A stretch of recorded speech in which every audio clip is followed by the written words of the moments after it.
மறைமுகமா என்ன நடந்ததோ அவைக்குள்ள நான் நீக்கிறேன். சரி நீங்க சப்ஜெக்ட் பண்ணி பேசுங்க. புலிகள் அறிவிப்பு போயிடுறேன்.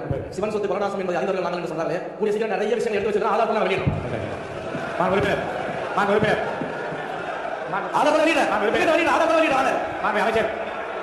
அமைச்சர் ஆதாரம் வைத்துக் கொண்டிருக்கிற போது பேசி இப்போது வேணா அவைக்குள்ள நீக்கிறேன். பேசி முடிங்க. ஆதாரத்தோடு எந்த குற்றச்சாட்டை சொன்னாலும் அதற்குண்டான தண்டனை ஏற்றுக்கொள்ள நாங்கள் தயாராக இருக்கின்றோம். இந்த பூச்சாண்டியர்கள் தான் பயப்படுகின்ற இயக்கம் திராவிட முன்னேற்ற கழகம் அல்ல. நீங்களும் துருவி பார்த்தீர்கள். 7 திருக்கோயிலுக்கு ஆய்வை போட்டு பார்த்தீர்கள். ஒன்றுமில்லை என்ற தகவல் தான் உங்களுக்கு கிடைத்தது. தங்கத்தில் 1000 கிலோ சுருட்டி விட்டீர்கள் என்று அனைத்து அதிகாரிகளும் ஏறி பார்த்தீர்கள். அங்கு கிடைத்தது உங்களுக்கு பூஜ்யம். இப்போதும் சொல்லுகிறேன் திறந்த மனதோடு, நான் 50 ஆண்டுகளுக்கு மேலாக ஆன்மீக பயணத்திலே இருப்பவன். சிவன் சொத்து கோலாசம் என்பதை தெளிவாக அறிந்தவன். எங்கள் முதல்வர்